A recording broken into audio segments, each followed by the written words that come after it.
A friend once asked me, "What is a spiritual path? How do I begin a spiritual path?"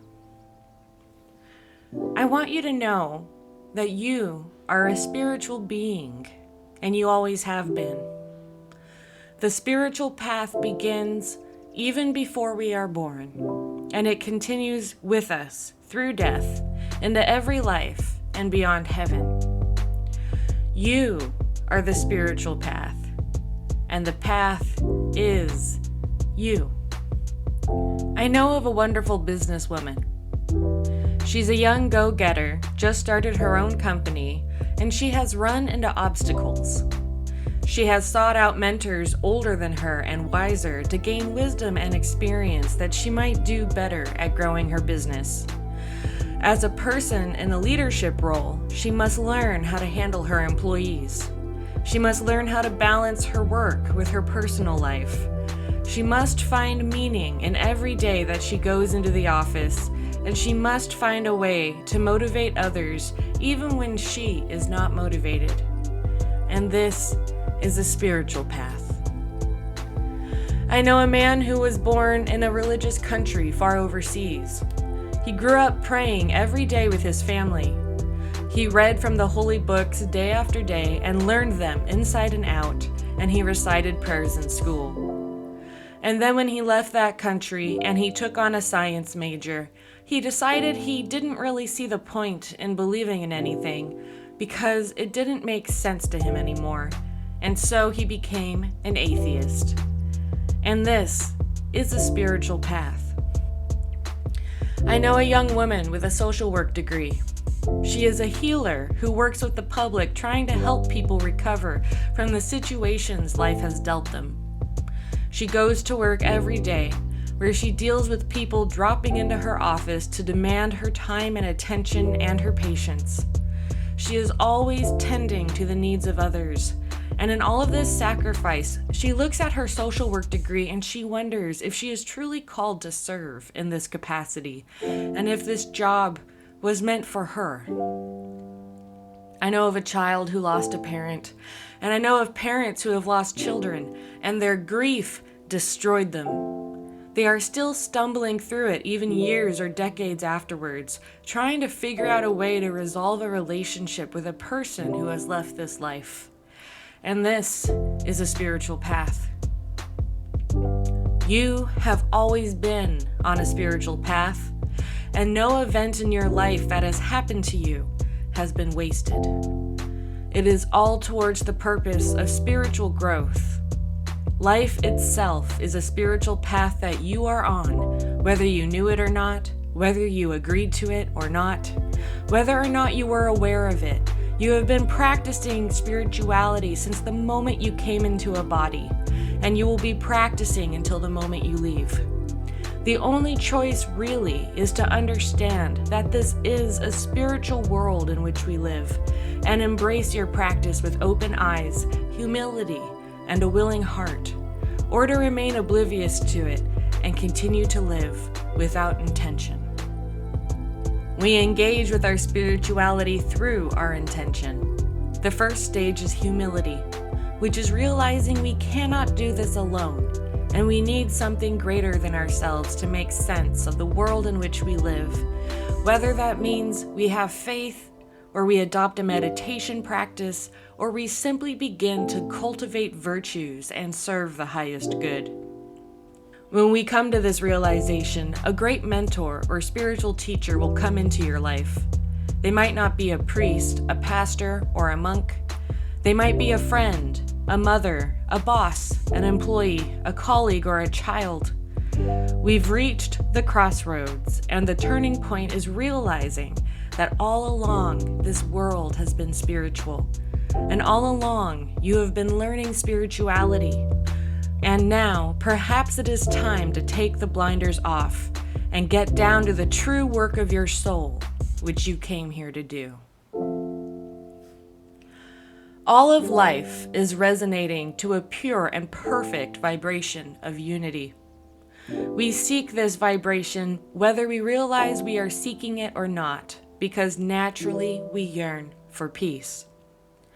So we look for answers intellectually when what we are yearning for is the peace that comes from bringing ourselves into the pure and holy indwelling oasis in the heart. The attainment of this goal, this inner knowing, is liberation or salvation or enlightenment. True peace is hard to attain, yet it dwells inside of you, and that is the purpose of engaging with a spiritual practice. For inside of you, you have been living in a shadow, and you are looking for that illumination. Because inside of you has been a chaos that is dark and tumultuous, an inner duality that pits you against the true nature of yourself, dragging you under the waves, and you are tired of living in doubt. You want security. You want confidence. You want to stand on the true ground that never shakes. You want to know the nature of the storm. You wish to know why we are here. And you can know. The answer lies within you. It is within your reach. But realize the path that lies before you is not for the faint-hearted, for it will ask you to disengage with certain aspects of your life that you might find difficult to leave behind. All this time you have been looking externally for an answer, maybe through religion, maybe through knowledge and research in academia, maybe through art, through creativity, through music, through performance, or through dance, maybe through your family and your marriage, maybe through teaching in a school or serving a community. You have been looking for a reason to make sense of this chaotic life. But I will give you a seed of truth. It is not actually an answer that you are seeking. It is peace. You have been looking for that unity, that one thing that makes everything else make sense. It's there within you. It exists. But it's not external. It is dwelling in your heart. It is the nature of the pure self. And to know this nature, to know the true self, is to illuminate the entire reality that we live in and to realize this world is spiritual. All of life is spirit. This world we live in every day is an ocean. It's an ocean of consciousness, spirit, and primordial light, and you are one with that. All along you have been seeking it, and all along you've been trying to remember it. Because we came from it, and when you see it again, you will remember it. The flood of peace and knowledge that will ignite within you will illumine everything, and you will have the truth, and you will know it from your soul outward, because it is you. How do we attain this knowing? How do we attain this peace? By seeking. We begin by seeking outward, and we end by seeking inward. Some of us come into this knowledge through sudden sacrifice of the ego. Some of us are very methodical, and we shift through layers and layers of ourselves, seeking internally through meditation.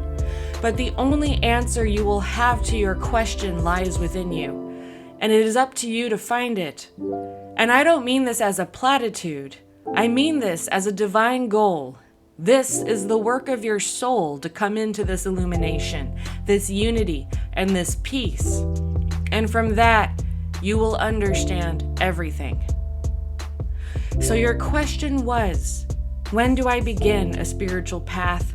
And how do I know that I'm on a spiritual path? You are. Because you are a child of God.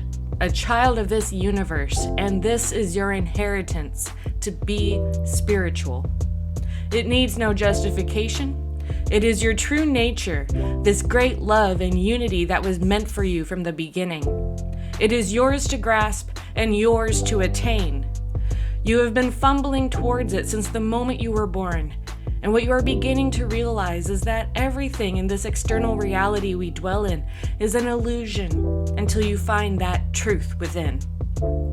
You are seeking the unity of becoming one with the higher self and entering the tree of life.